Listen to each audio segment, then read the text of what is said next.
Hello and welcome to this eSchool News webcast. My name's Andrew Barber and I'm a senior contributing editor here at eSchool News. And I want to welcome everyone to today's presentation, which is sponsored by Fuel Education. And over the next hour, we're going to discuss social emotional learners and look at some of the academic and personal challenges that can stop these students from completing their K-12 education. And in particular, we're going to explore how credit recovery can help them overcome some of these obstacles. And before I hand things over to our speakers for today, I'm going to bore you for a couple of minutes with some housekeeping items.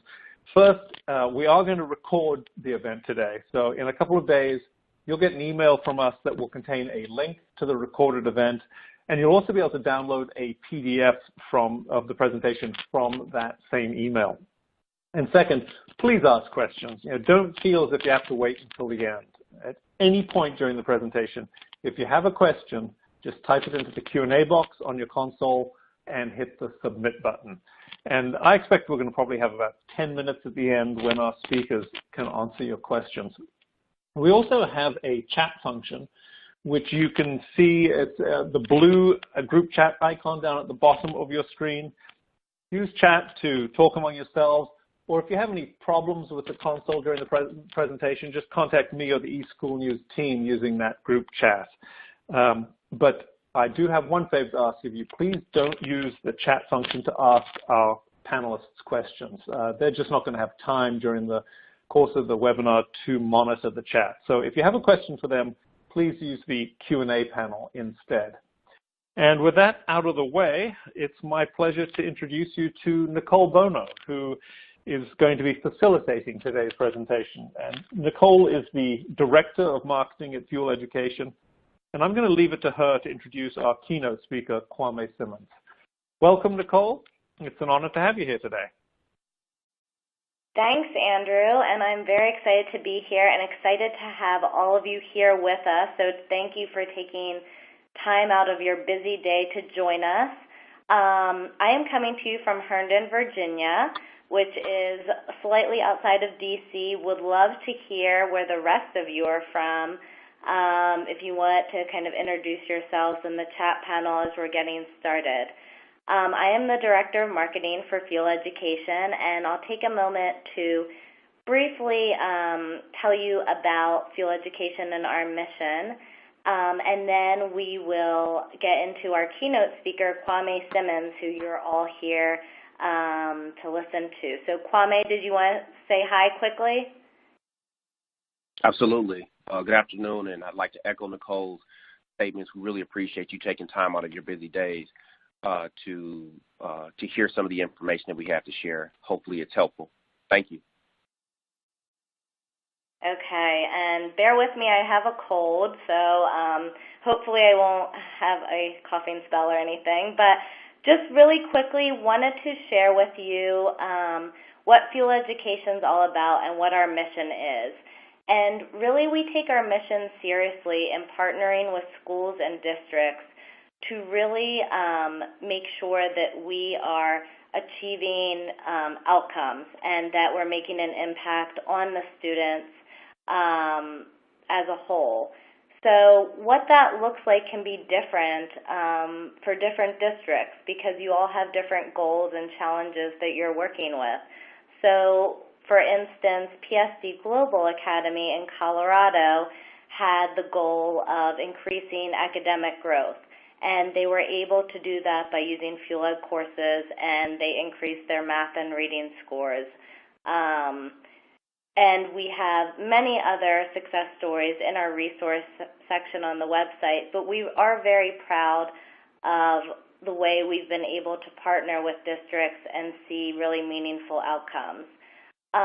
Another district that we've worked with is Williams Junior Senior High School, and they're in California. And one of the goals they came to us with was increasing graduation rates. And just to give you a quick glimpse into what that meant for them, their population, about 90% of the students qualify for free and reduced lunches, and more than 60% are English language learners. So when we started working with them in August 2012, about a third of the students were credit deficient, And we're proud to say that by using Fieldhead's credit recovery solution, by June of 2015, there were no students who are credit deficient. So we hope that those are the types of stories we love to share and we love to hear, and we would love to partner with you to create similar successes. Just to quickly give a glimpse into our courses and titles, we have over 500 K through 12 courses that were built to be used in a blended and online setting. So in addition to the courses, we provide the instruction and professional development and services that wrap around that.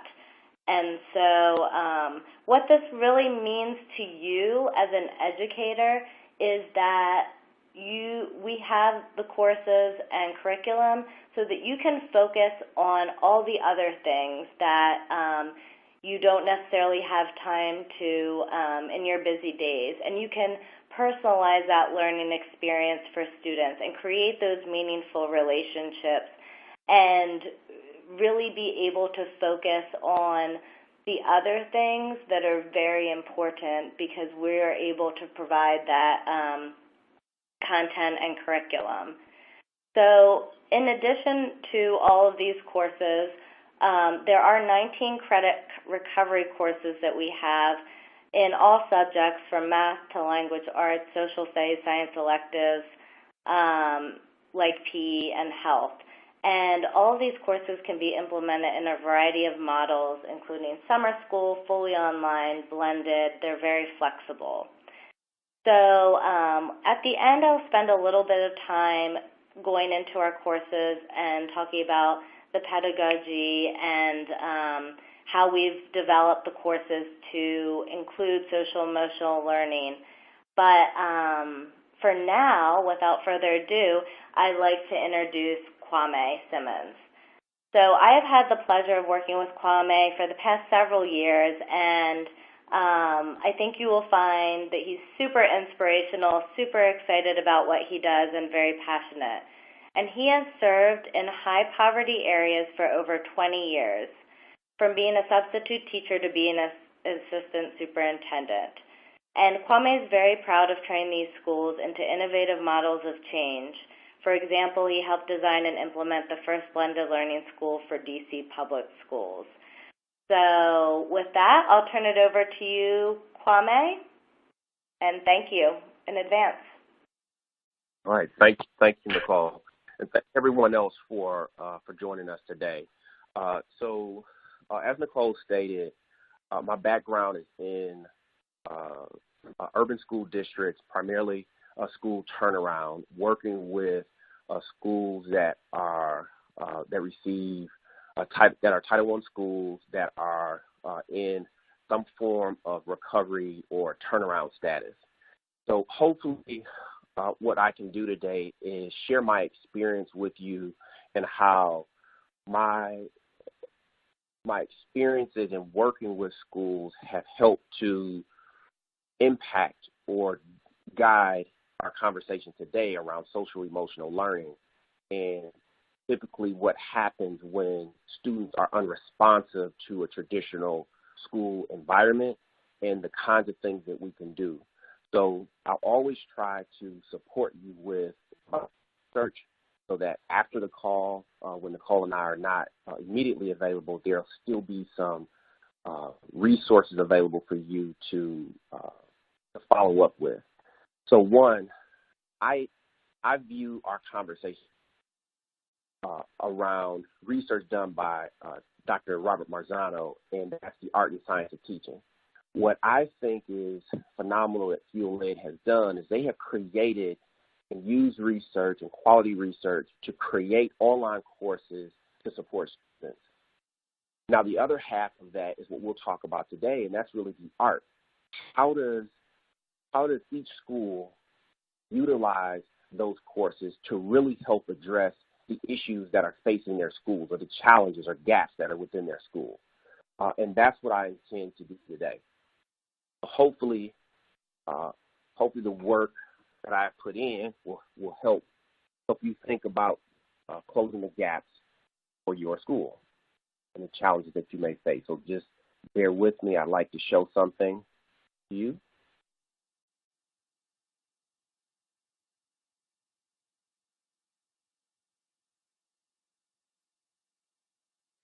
I was born by the river in a little tent. And oh, just like that river, I've been running ever since. What was supposed to be our room had like a dead lizard skeleton in there. And we were sleeping on the floor. You know, there were always like gnats around the bananas that we had. And in the backyard, the grass was like really high. It's been a long time coming, but I know a change gonna come. We couldn't afford the house that we were living in with before Dad left anymore, so I think the bank took the house, and so we had to move, and then we moved again. I think in the course of 4 or 5 years, we moved in like 7 different houses or something crazy like that. When my dad left, we were struggling a lot because my mom is disabled and she can't get a job to help to pay for the bills, get food. I lost a lot of weight. I remember I used to be a size 5, and I went from a size 5 to a size 0.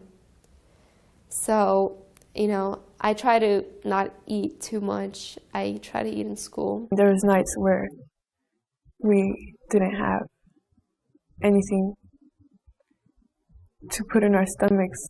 It's been too hard living, but I'm afraid to die, 'cause I don't know what's up there beyond the sky. I remember sitting at the gas station, she's putting like 50 cents in the gas tank, and I'm like, I see other people, they're putting $20 in. Like, why are you doing that, Mom? And I asked her one day, I'm like, why do you put so little in? She's like, I don't have money to get to work. She worked 4 jobs. There were days where like I hardly saw her at all just because she was working so much and she was always tired. And like it was really difficult to make ends meet. When you're homeless, you don't have too much to call your own. So, you know, food is when you don't have money, you don't have clothing, you know, food is definitely a necessity or a concern. You know, even still to this day, we have, you know, troubles with food. The first couple of months at the shelter, I felt like I was losing myself. My grades dwindled, my spirit died, and I didn't really want to do much. You know, when you're kids, you kind of like want all these things, and when you don't have the money, you kind of, you know, you're kind of sad. You're like, I kind of want it, but I can't have it. It was just kind of like chaotic, and it just very, I don't know, it didn't make you feel very like secure about anything. It's been a long time coming, but I know a change gonna come. Oh, yes, it will.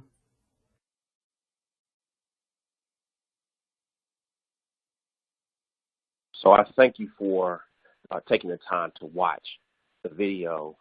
The reason that I selected that video to begin our conversation today is because many times when students are unresponsive to the school environment, that there are other extenuating factors that precipitate what we see inside the school.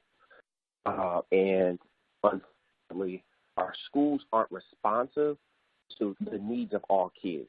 And equity is a crucial part of ensuring that every kid learns at every single school. Unfortunately, our urban schools and rural schools that have high poverty get singled out because they have higher concentrations of students who require additional supports and are impacted by poverty and other factors. So I'm sharing this block party slide, and I usually use this by starting at the center. So when we look at significant student gain will not be sustained without effective leaders who serve as catalysts for specific action that in turn drive the success of these schools. So that means we need to ensure that every school leader is thinking in an equitable way that ensures that not only are students getting their needs met, but are the adults receiving the kind of support from the administration to ensure that they are present and have the resources to support the needs of the students.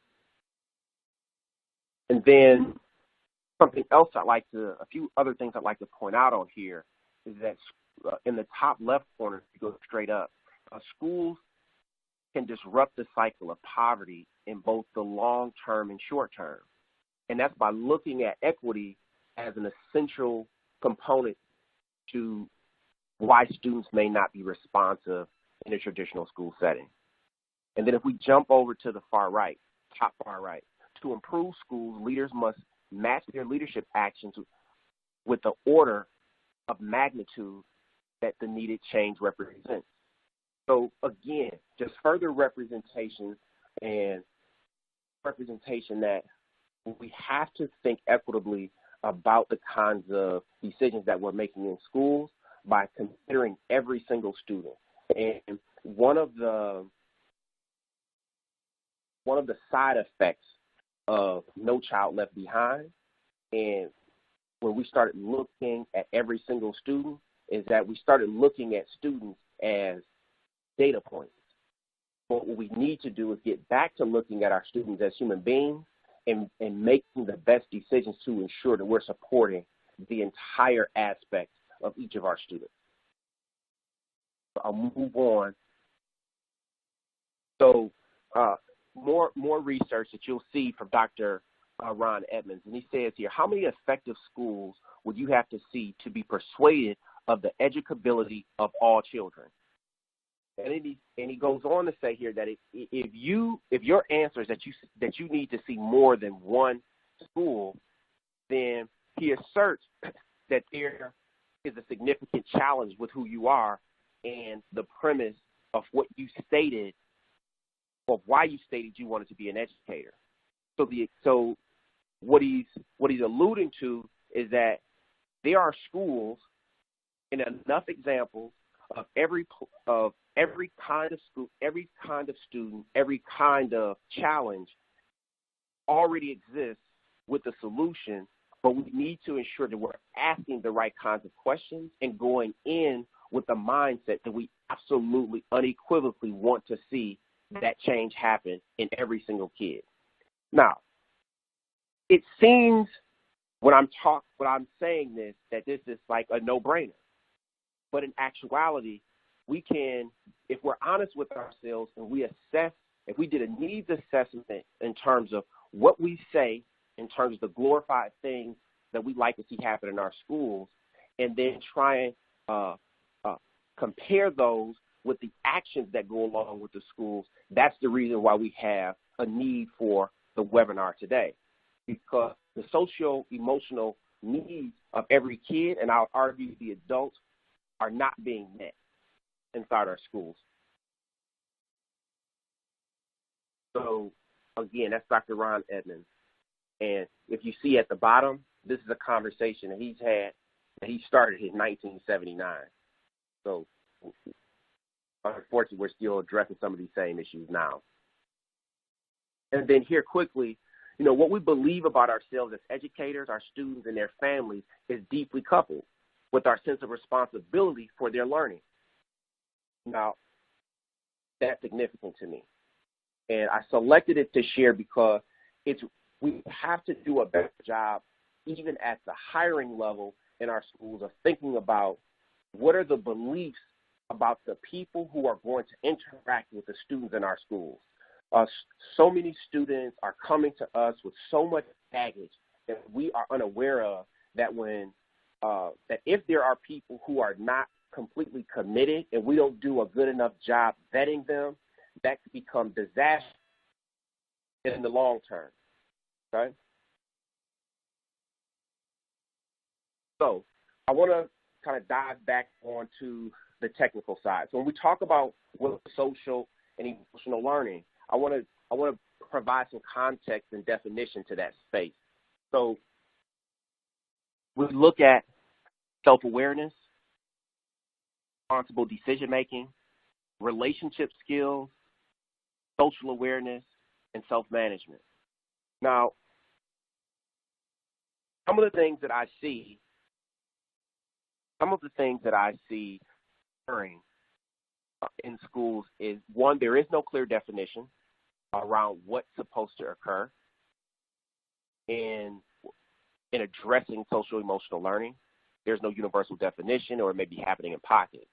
The other challenge is that we may isolate the definition or these pieces as if they're separate components. But I would urge, as you're evolving your plans and how we support our school populations, we think about being able to address these challenges simultaneously, because each of these things make up all of us, and at different points of time, and I'd argue at different points in the day, if you are a middle school person, I always give the example of, you haven't been an educator until you've taught a 7th grade girl. So being able to understand the social emotional learning becomes a tremendous advantage to all the adults as they support the students in the school who come with significant challenges. So in terms of a vision for social emotional learning, strategies to support: eliminate blame. There's nothing more frustrating and troubling, I guess, it's as I'm in education longer, is the conversation around, it's not my job to do these things, only if the parents did more things. And to me, that's essentially equitable to, we go to the doctor's office and the doctor and the nurses complain that we come in there sick. And if there could just only be less people who are sick, they could get their jobs done, right? To me, that's the same thing. So we got to eliminate blame. We have to establish a safe environment. We need to establish an accurate understanding of all children. These are specific examples around moving away from strictly data points and trying to drive student achievement by cleansing our human responsibility. And then using structures and processes that promote relationships. This is something that can be done by adding joy as an evaluator of teacher evaluations or principal's evaluation. How do kids truly enjoy being in school? And promoting and giving schools and teachers resources to help promote that. And then when we look at engaging parents and families by asking questions of parents on how we can best support them. Many times when we're inside schools, what I see is that we're asking parents basically to become a part of our program versus allowing the parents to help guide the program and the school being utilized as a resource to the community. So once those things can happen, I believe that the next step for us becomes being able to focus on learning. Being able to develop a common instructional framework that is inclusive of relationship building, truly weighting the development and the quality of relationships will then help and drive the kind of common instructional framework that you select. Teaching every student to read proficiently. It's really ironic to me that, even with No Child Left Behind, even with our new waivers, how it's important that students read, but it's also so tragic that I go to schools and there is no reading program, right? Like, how are kids really being taught how to read? So that's why this moves up the ladder, and this is from Parent and Budge around eliminating poverty. We have to address the reading proficiency. So specifically targeting teaching reading. Confront and eliminate tracking and ability grouping, right? This is something that you see lots in our public schools around the urgency to improve student achievement results. What can happen intentionally sometimes and unintentionally that we'll find students pushed into certain areas, and when they get into those areas, unfortunately the expectations are low, and they could eventually not come out of those groups and fall further behind than where they started.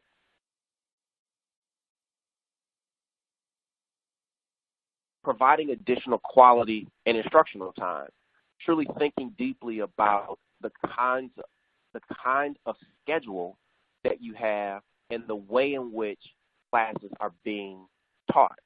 You know, a revelation that came to me is that as a middle school principal, I was dedicated, and to a degree, I'm still an avid proponent of a block schedule.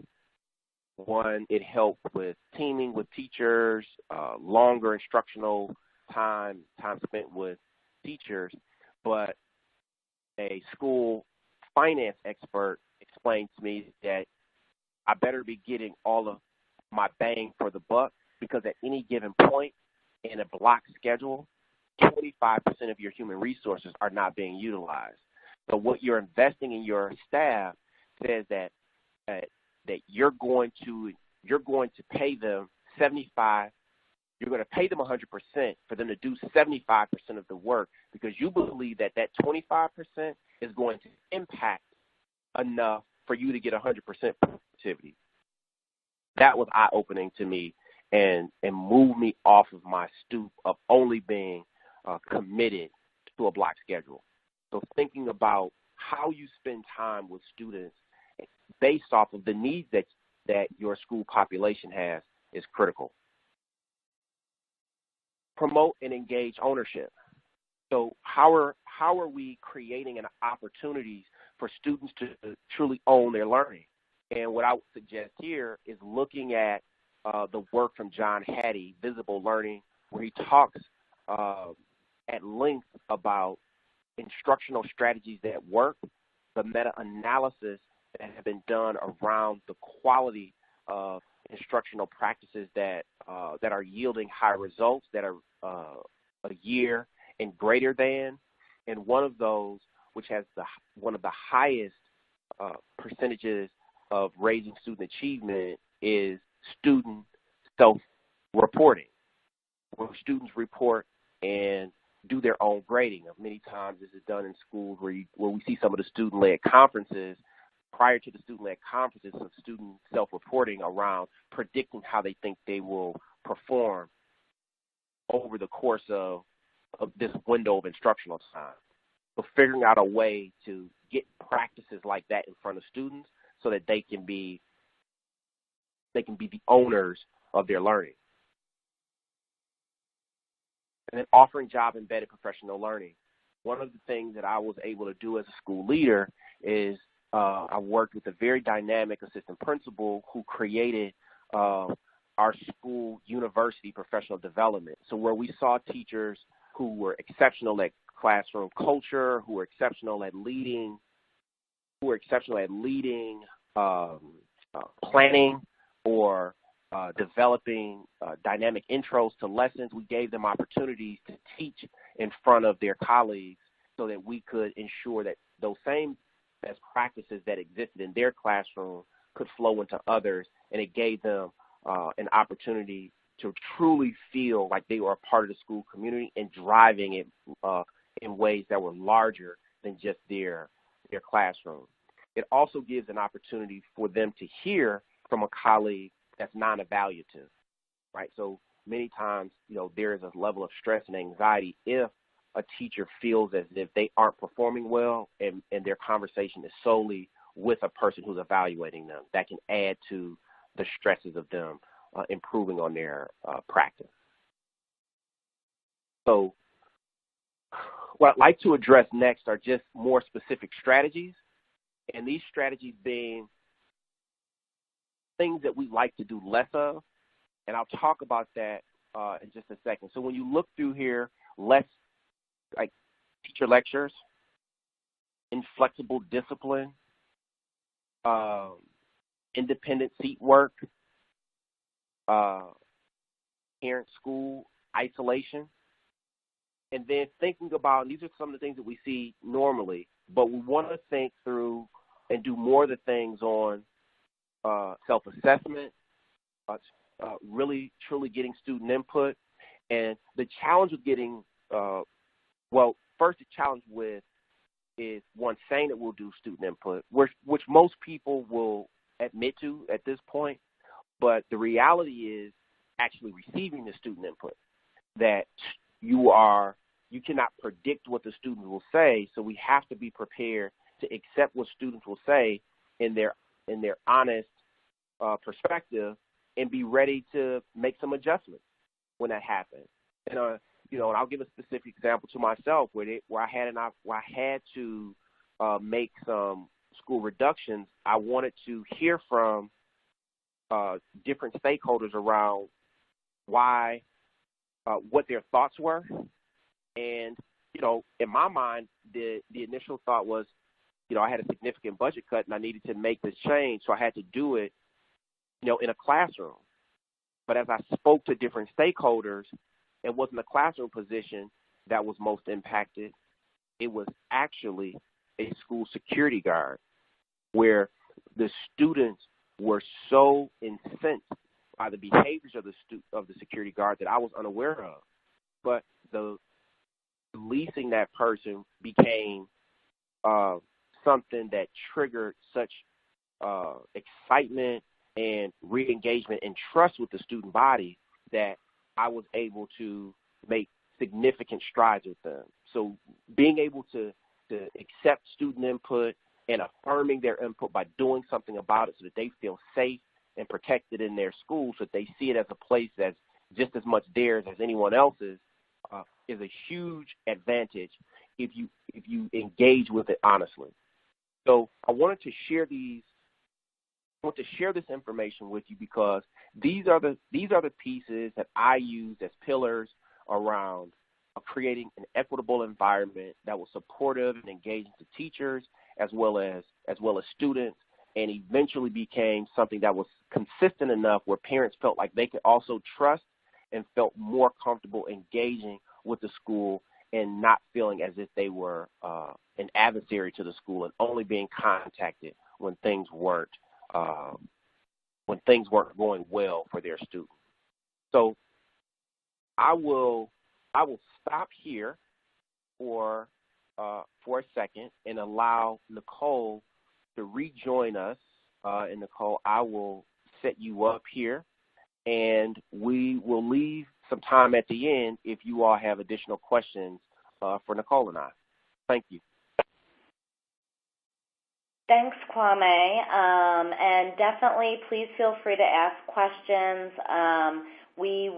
I will get through the remaining part pretty quickly, and we will have time in just a few moments to address all those questions that you might have for Kwame. So thanks, Kwame. And I think I just want to spend a few moments talking about FuelEd's credit recovery solution and how we have embedded social emotional learning into it. And really looking at the slide, like I mentioned before, our goal is to give you time to focus on the more and to build those relationships and relevance that's so crucial for students who may be coming into the learning environment, with needs that aren't being met outside of the classroom. So allowing you to personalize the learning for students and break students into groups and really dive deeper into concepts where they're struggling is what our goal is. And so, as I mentioned, we do have social emotional learning embedded in our curriculum, and I'm going to show you in a few minutes how we've done that and provide some examples that really help students to understand that learning is a journey and it's important to have grit, and not everyone's always successful when they first start out, and that hard work really does pay off. Our diagnostic credit recovery solution really does help understand what concepts they've mastered, and so when they're coming into these situations, they're already demotivated. They've struggled with the course. So our goal is in our course to make it as motivational as possible for them. So if they've already mastered a concept, they do not need to relearn it. We will focus on the concepts that they haven't mastered, and in our solution we present different ways through videos, through a variety of different methods for them to learn the concept and make sure that they are fully understanding it, and allowing them to really progress at their own path and pace. And if they need more time, then they can have more time to understand the concept that they're struggling with. So meeting the needs of the whole student and really meeting those social emotional needs is something that we partner with schools and districts on, and have already seen some successes, like I mentioned previously. I'm sure most of you are aware of the ARCS model for motivation that was developed by John Keller, and in the model he proposes 4 primary motivators for motivating students: attention, relevance, confidence, and satisfaction. And this was important, and we use this model in building out our courses so that we can really teach students a growth mindset and really factor in that intrinsic motivation. So like I mentioned, here are just a few examples of that social emotional learning that's built into the courses. And really the idea behind this is to get students to think about themselves and really to motivate them and know that it's a journey. So you can read this question on the screen: geniuses are born or made, true or false? So if you answer false to this question, you can see that this is an example of a fixed mindset, and really, trying to promote the understanding that, everyone has struggles, and the harder you work, the more you can accomplish, and that people aren't born necessarily with all the skills they need. So here's another example, and really the courses try to incorporate role models who they can identify with, and so this one focuses on Babe Ruth, and just understanding that even people who have become very successful have not always been successful, and sometimes you need to fail in order to get ahead in life. So here's this example, and then here's one of Albert Einstein.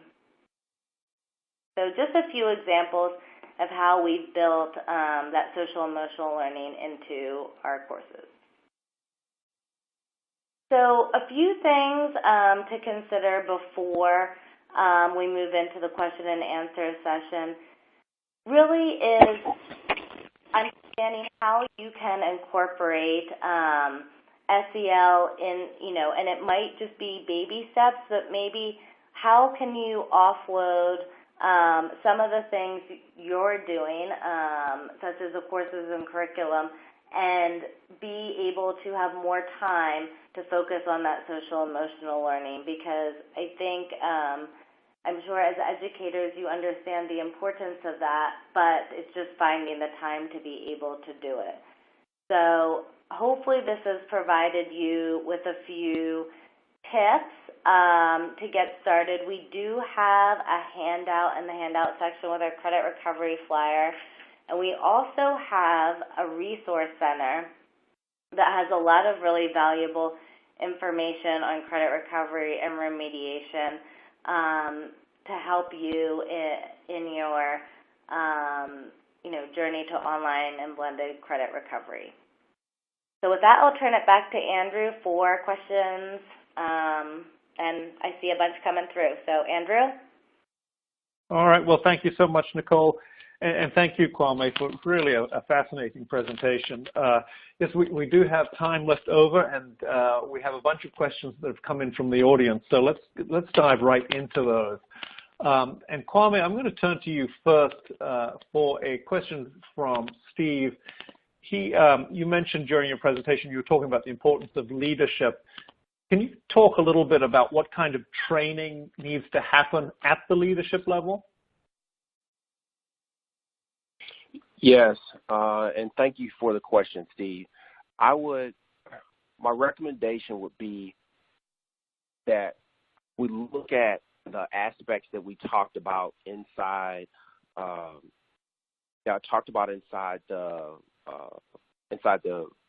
presentation around what are the needs of your school. So you may be feeling something inside your school where there's an influx of or an increase in truancy. There is an inability to move your special education population to be emancipated, that discipline infractions are going up. Usually something arises that brings this question to the forefront. And my suggestion, Steve, is that you begin with a needs assessment to figure out what did you say you would do to best support whatever you feel this challenge is, and then are those things actually occurring at a high level? The results for that needs assessment will then drive your next steps. So, for example, if the discipline issue is, we see regularly students are disrespectful to staff. That is an occurrence that is pretty vague and allows for what I call organizational bullying, because for a student to be disrespectful, that means they first needed to understand what the parameters of respect are, and the onus of that relationship is on the adult to work incredibly hard to build a quality relationship with all of the students that they interact with and every adult in the school, so that students understand and learn the qualities and characteristics of quality relationships, so that if for some reason they fall short from exhibiting those behaviors, then you respond to them much more specifically than disrespectful to staff, right? So when those things still exist inside a behavior infraction system, it gives an indication that that's an opportunity to grow as a school. So hopefully that specific example, Steve, helps with your thinking around what kinds of training. So I can't give you just a blanket, because it really needs to be specific to the needs that you have. And it's all related to the kind of question that you raise around the issue that you're trying to solve. Okay. All right, terrific. Well, thank you very much. And Kwame, I'm going to stick with you for the next question, which comes from Leslie. And she notes during her question that, Pearson just announced the sale of their curriculum products because, classrooms no longer use print resources.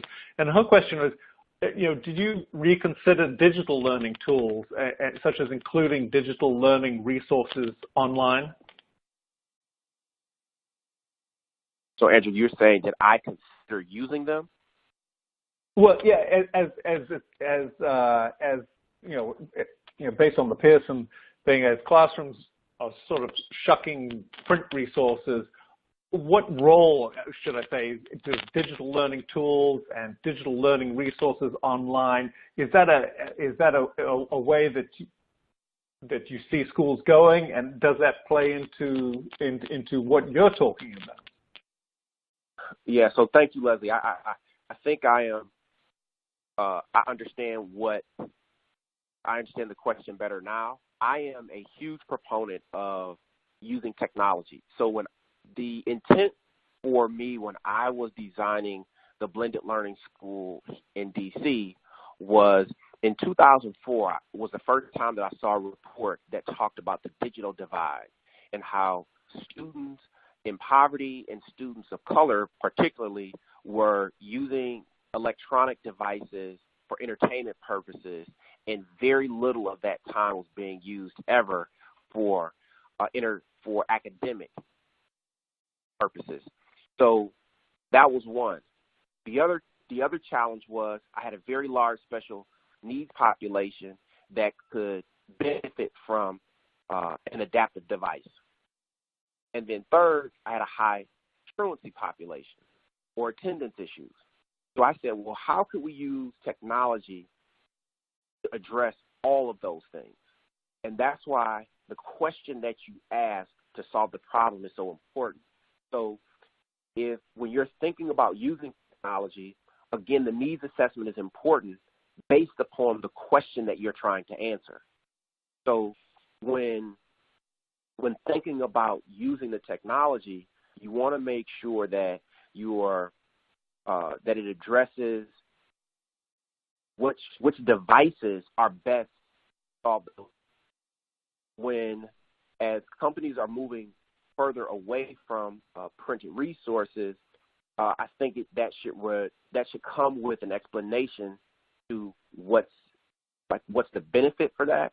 So for me, I wanted to ensure when we went with the blended learning model that students had access to academic content 24 hours a day, 7 days a week, where I had realized I had a large transient population and a significant homeless population. So I wanted to make sure that if for some reason an unexpected occurrence occurred with them, they would still be able to access their content. Of course, we would want them to be in school, but we don't want them to be without school until they can get to school. So with the technological advances that we have, that was something that was a tremendous boost. And what I was able to see over time is, one, the self-confidence and advocacy in students went up because they knew if they were absent, they didn't have to feel embarrassed about having to ask the teacher or be embarrassed about picking up a large stack of work. We created in our processes opportunities for students to be assigned the materials online. So they would just log in, they realized what they needed to do, and then we also created space for them to make those assignments up. So whether it was before school, after school, lunch, or potentially during half days. Hopefully that helps. If you wanted to hear more, definitely reach out to us and we'll follow up. I'll be sure to follow up. Okay, great. All right. Well, thank you, Kwame.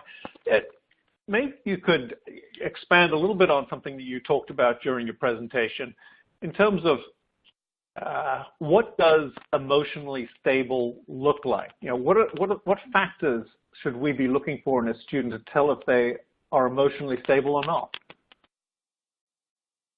That's an exceptional question. Thank you for that, Andrew. Well, my response to that question is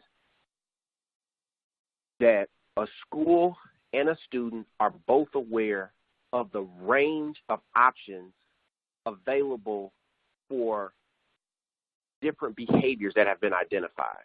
So if a student is in crisis, it should be communicated to them what their options are.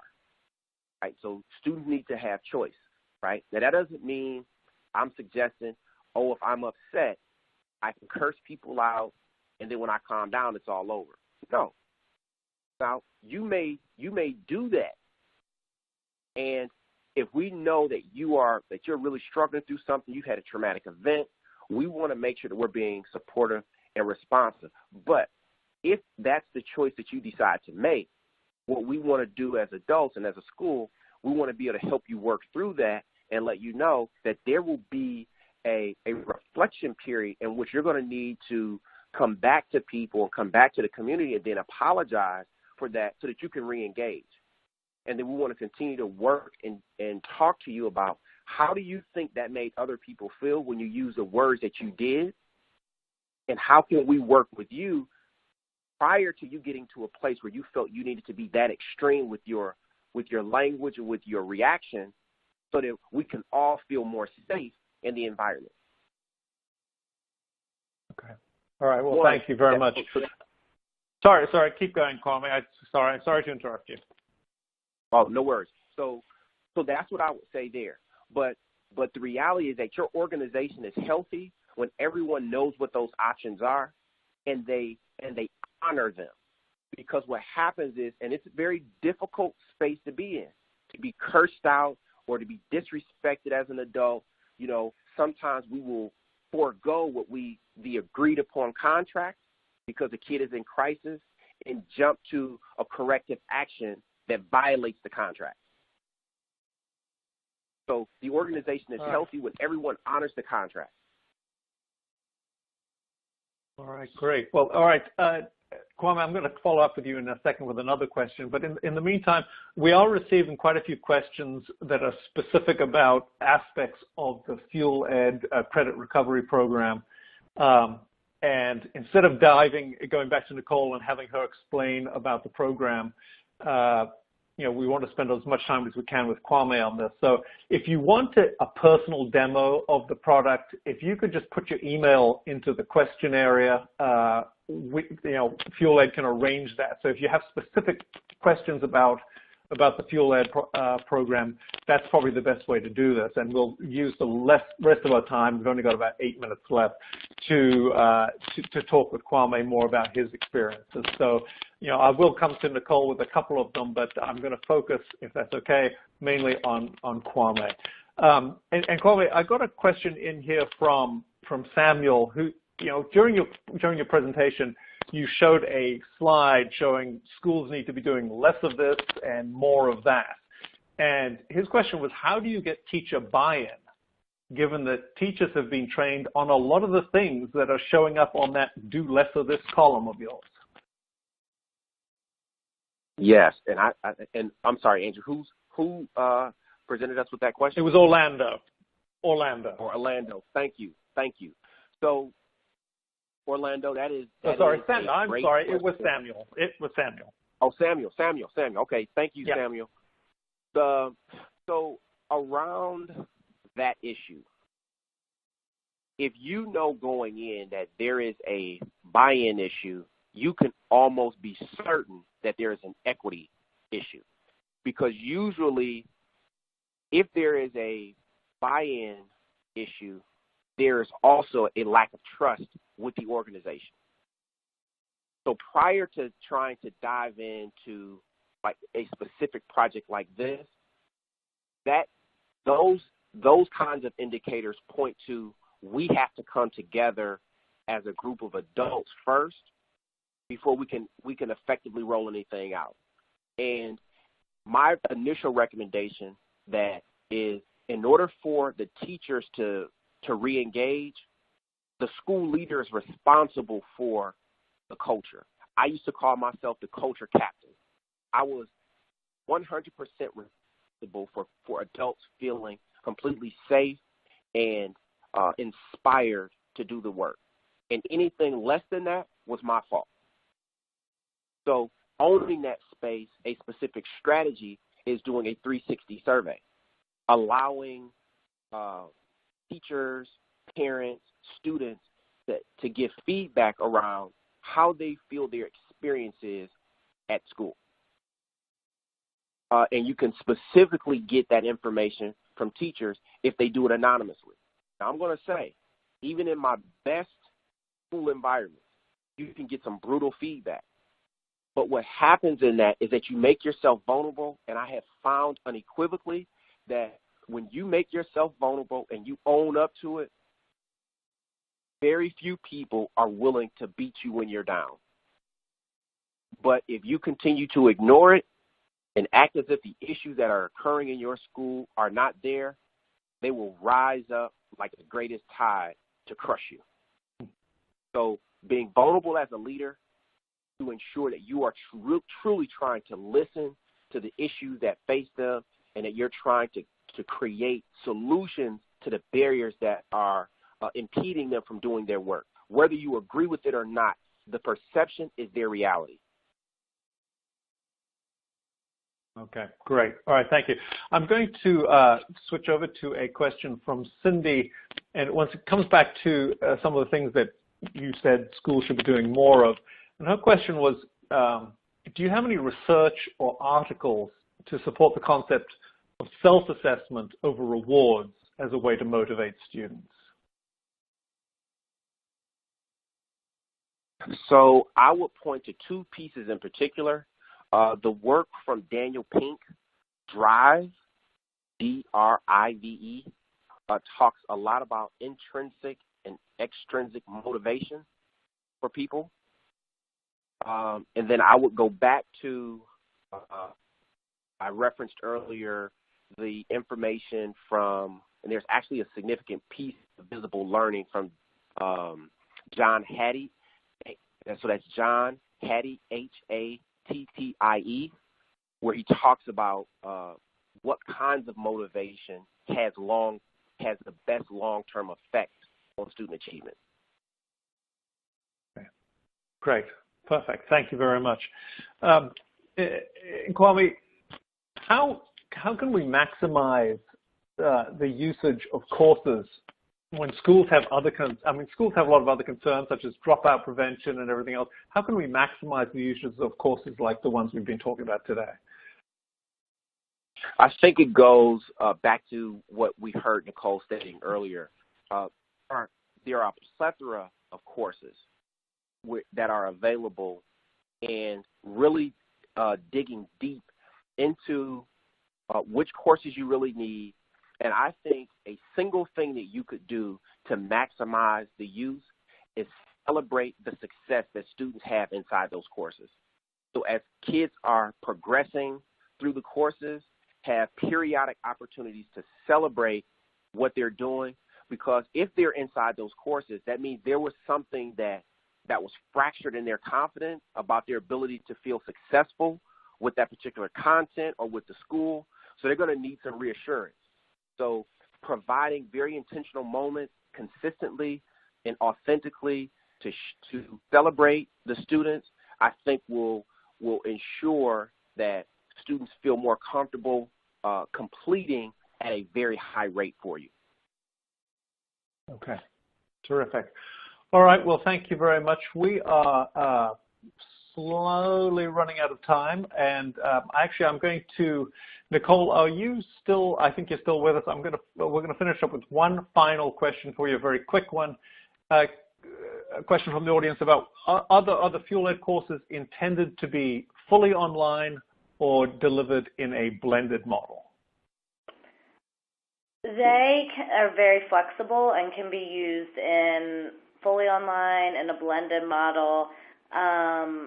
Really, it doesn't need to be one or the other. So. Okay. Okay. All right. Thank you very much. Well, we have we've pretty much run out of time at this point. There are some questions that we did not get to, several in fact, and if that's the case, someone from the Fuel Education team will follow up with you directly to get you answers. And once again, if you do want a demo, a personal demo of the product, please just pop your email into the Q&A panel and send us that quickly, and and someone from Fuel Ed will contact you as well. One final note, I would like to encourage anyone to visit the Fuel Education website at the URL that we have up on the screen there, and you'll find a whole wealth of resources there on how Fuel Education can help. And that really wraps it up for us today. I really want to thank Kwame Simmons again and Nicole Bono for a fascinating discussion, and I would also like to thank Fuel Education for its support today. And one final reminder before we all go our separate ways, we will be sending out an email to everyone who attended the webinar when the recording is ready. Thank you, and this concludes today's show. Goodbye.